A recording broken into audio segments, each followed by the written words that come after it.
Alright, so now let's talk about our rules of self-defense. So within our school and our martial arts system, we have 3 rules of self-defense. First rule is always be aware. So that means always pay attention. Always pay attention to your surroundings. If you're walking somewhere, pay attention to where you're walking, what's in front of you, what's behind you. Not just what people are in front of you, which is important, but also what things are in front of you. If you avoid the people that make you feel scared, but then you walk into a hole and break your leg, then that really doesn't help. So you have to watch for things and for people that might be dangerous in front, around, and behind you. Also watch for places where dangerous people or things could be. You know, in a bunch of bushes, someone could be hiding to attack you, but also there could be a dog or a snake or something like that. So that's rule number 1, always be aware. Rule number 2 is always protect your bubble. Always keep your circle. And by that, what we mean is your circle, your personal space circle, is the length of your arms here. Now, don't walk around like this all day. People will think you're kind of weird. But get used to this distance. Don't let anyone that you don't trust into that circle, into that distance. Now, if we're going to do that with a partner, let me borrow my assistant again. So if she's standing there and I come over, I'm a stranger. Now I'm in her circle. I'm too close. But now she's being aware, she's being alert. If I walk over and try to grab, she can move away. She can move to where she stays out or keeps me out of her circle. If it's possible, she could always just move straight back. Right? And she could take her guard. In a situation where maybe you're walking down the street, let's say she starts over there, and let's pretend this is a street and she walks this way. Go ahead, start walking. And I'm a bad guy. If I get in her circle, I could easily grab. So really what we should do is when she walks, go ahead, walk. She should walk away so that I stay out of her circle. Thank you. So that's rule number 2, protect your circle, your personal space. Rule number 3, run away if you can. It's okay to run away from a confrontation. It's okay to run away from an attack, but try to run to safety. Run to a safe place. Or my joke is always watch a scary movie and do the opposite of what those people do. Run to a place that has people, preferably people in uniforms. As if it's dark, make sure the place has lots of lights if it's not outside. And run to a place where you can contact someone or get help. So that's the 3 rules of self-defense. Always be aware, protect your circle, run if you can.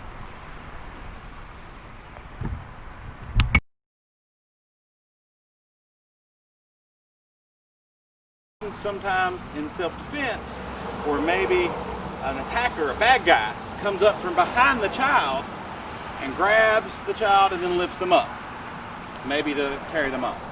All right? So in this, what we're going to do is a technique called run in place. So basically, if you're looking at me from the side, it's like you're running in place, but you're going to move your feet faster, and as you do it, you're going to throw your legs up. Okay? So we're running in place. All right? Just like that. So if we do it with a young person, then that running actually becomes a bunch of kicks. So let me have my assistant over here. So she's going to stand with her back to me. So right back here. So I'm going to come up and grab, and when I lift, she runs in place. I let go, and she takes off running. That's run in place.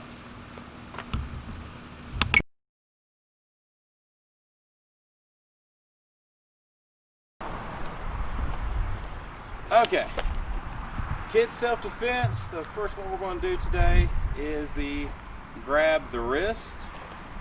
Now this one could happen sometimes. A bad guy, an attacker, could be walking up and they may come up next to a young person and grab one hand to one wrist. Okay? Since most people in the world are right-handed, we're going to do this as if the bad guy is right-handed. When we do this technique though, keep in mind that some of the self-defense techniques we'll use our basics, like the horse stance. And we'll be doing that in this. So when you do this technique, one thing you're going to have to do is make a chicken wing, or chicken fist, chicken hand, whatever you want to call it. So you're going to take all your fingers and your thumb and point them together in a point, and then bend your hand in as far as you can. All right? So when the bad guy grabs the wrist, you'll make your hand into that. Then from there, let's say I'm walking, someone grabs my right hand, I step back into a horse stance, put this hand here, and I drop my weight and pull down all at once. Okay? Now, I will have my assistants come over here and we'll do this together. So this is my assistant. So now let's imagine that I am a bad guy and I walk through and maybe she is not aware and I grab her wrist here.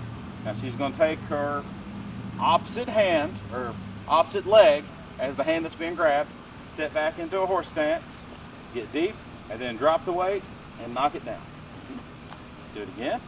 So take a real far back horse stance and drop it down.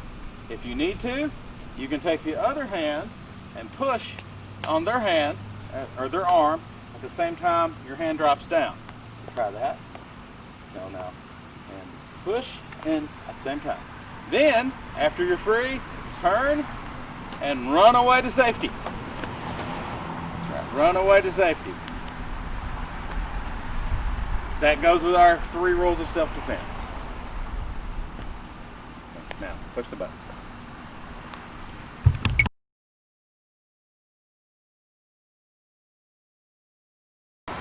And it's a really good, very simple self-defense. It is for a full Nelson. A full Nelson is when someone comes up from behind and their arms go underneath your armpit and then grab the back of your head like this. All right? It'll help if I show you. So let me get my assistant.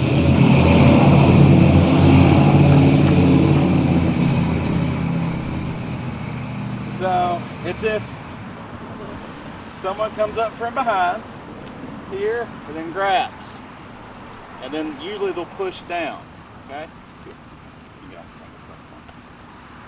All right. Now the dangerous part about that is when they're pushing down, if your head goes like this, that could restrict your breathing, and also that puts pressure on your spine, your cervical vertebrae, and if that breaks, that's really, really bad for you.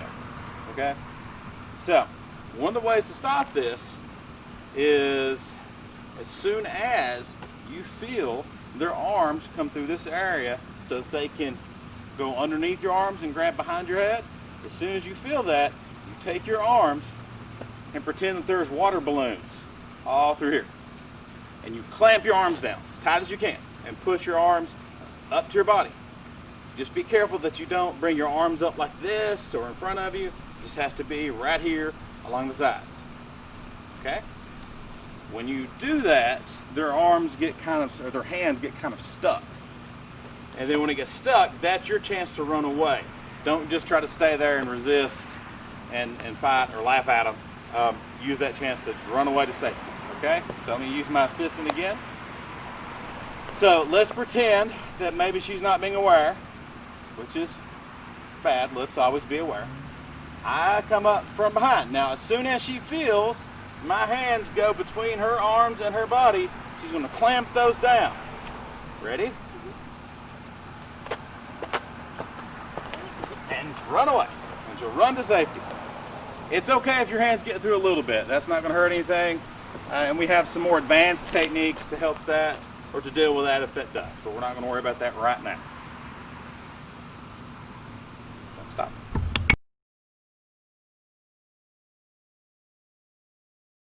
The ball. Forward view. Breathe in. Breathe out.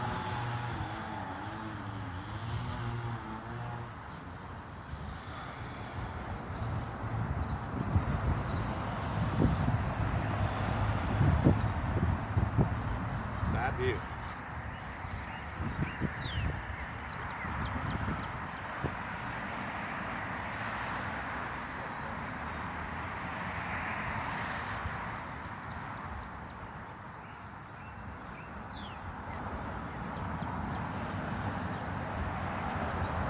and turns its head.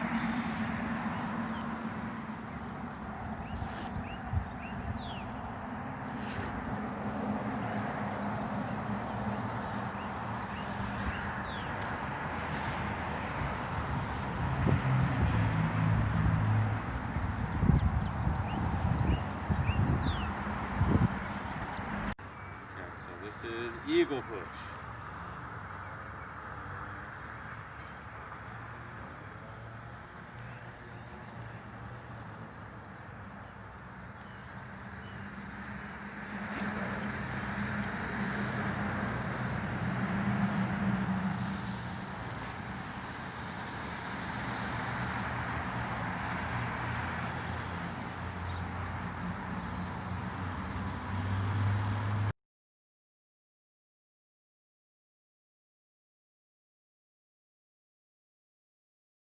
Low for me.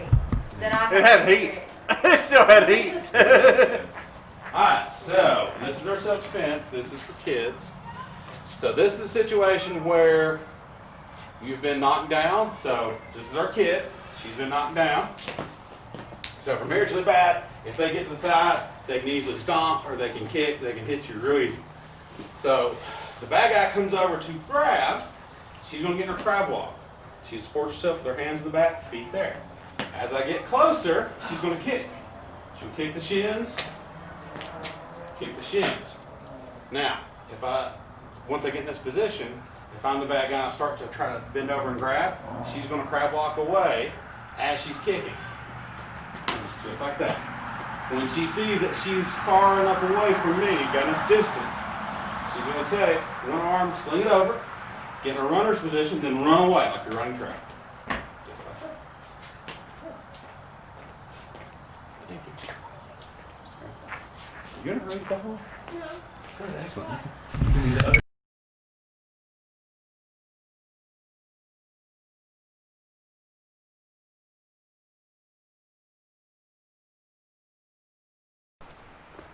So let's talk about our wrap. Now in armored combat wrap means one thing and hand-to-hand combat wrap means another. So if you're someone who does both, remember this is armored combat or stick fighting, sword fighting, that kind of stuff we're talking about here. But a good way to learn to think of it, and how I was taught by Sir Angus of Darkmoon, was imagine that you have a bowl of soup that I'm holding here. It goes around here and then turns, palm down. So here, bowl of soup, it's hot, I don't want to drop it, it turns. So this tree here is my opponent, I want to put the hot soup down his back. So here, around, here, around, and around. So that looks kind of awkward or kind of weird in a way, but what you see really is happening is in real life we don't exactly have this bowl of soup, thank goodness. But what we're doing is we're holding this stick or a sword, and then this comes around, see I'm still holding the soup, but when it gets here and when I dump my hand out, that motion turns the sword, turns the stick. So here, this way. Now, much like Bruce Lee talked about, keep your hand loose, and then right before it hits, squeeze it up, tighten up the fist. Move your hips, whipping motion. So as this comes around here, pulling back this way to pull the stick back towards your opponent. Now, like all moves, it's much harder to do on a living, moving opponent. So here, there.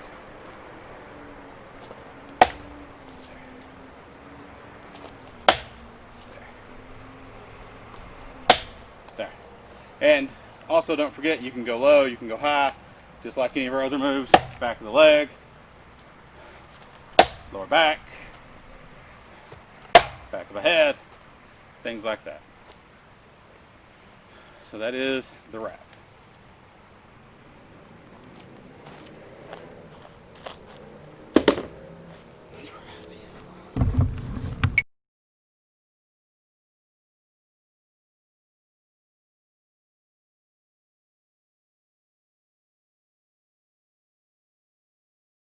versus full Nelson.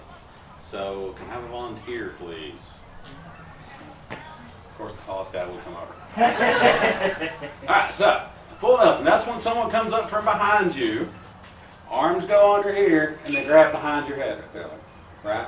Now, that's actually really, really dangerous. Don't let anybody just play around with that. The top part of your spine is called your cervical vertebrae. If that breaks, especially close to your skull, there's a good, like 90% chance you will instantly die. So do not play around with it. Be very careful with this. Don't move off. All right. So, but I want you to watch what has to happen here. My arms come under. I have to go up and then wrap around. So it's actually kind of a difficult move for me to get him into. Right. So there's several stages of this. The first stage is, as soon as he feels my fingers start to come through right here, he just squeezes his arms together. So imagine that you've got water balloons all through here, right? Or whatever busty thing you can think of, eggs on their side, not long ways. And your hands go through here. As soon as he feels that, he clamps down. Just like that, right? Now, don't just stand there and be like, aha, I'll stop you. Because eventually they'll pull their hand out and hit you in the back of the head. Or shank you or whatever. So, make sure you get out of there, you move on, you do something else, okay? So that's first stage. Right there, you clamp down. Got it? Okay.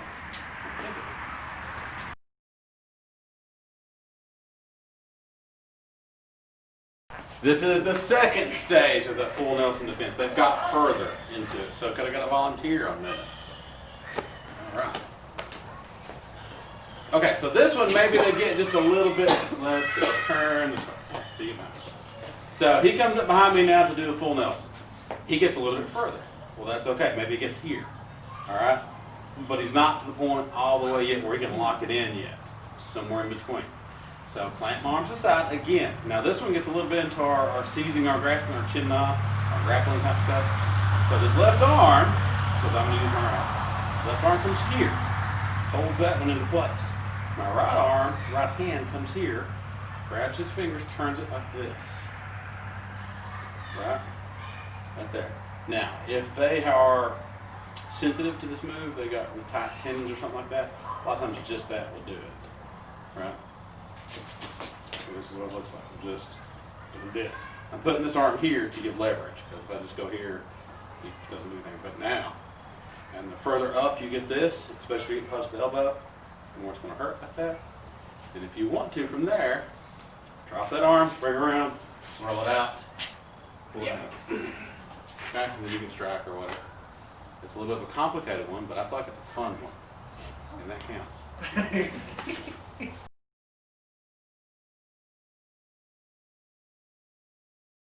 Third stage. They caught you off guard, whatever. They have gone all the way through here, and now they've locked it in behind your head. So first, what you got to do is protect your spine. You take your hands, put them together, right, put it on your own forehead, and push back. That seems counterintuitive, but you're basically countering the weight of the force they're putting on your spine. Now from there, he can stomp with his right foot if he wants, or not, and then step out to the right. In a horse stance, step behind, and twist and push back, or elbow strike, or whatever. But his goal is to get me off balance. So let's try that again. So I got him. He pulls up, pulls behind. Notice how his leg is behind me right there. That's so when he pushes or elbows you, just like that. Right? That's when I go back. Make sense?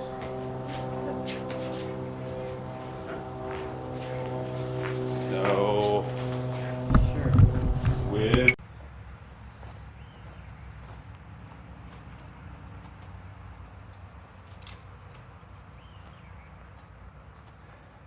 Silver Dragon Qigong from Xingyi. Pick up the moon from the bottom of the sea. So we breathe in, breathe out. We grab our imaginary moon, breathe in, breathe out. Wash the moon in the sea. Breathe in, breathe out, breathe in, breathe out. Breathe in. Breathe out. In through your nose, out through your mouth.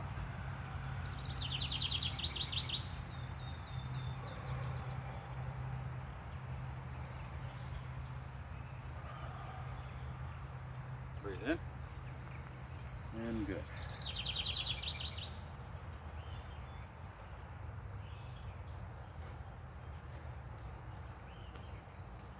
The Silver Dragon Mixed Kung Fu modern 5 elements forms. They are inspired by the traditional singing forms 5 elements, but we add a little bit to them. We change them around a little bit. They're easier to learn, but much more difficult to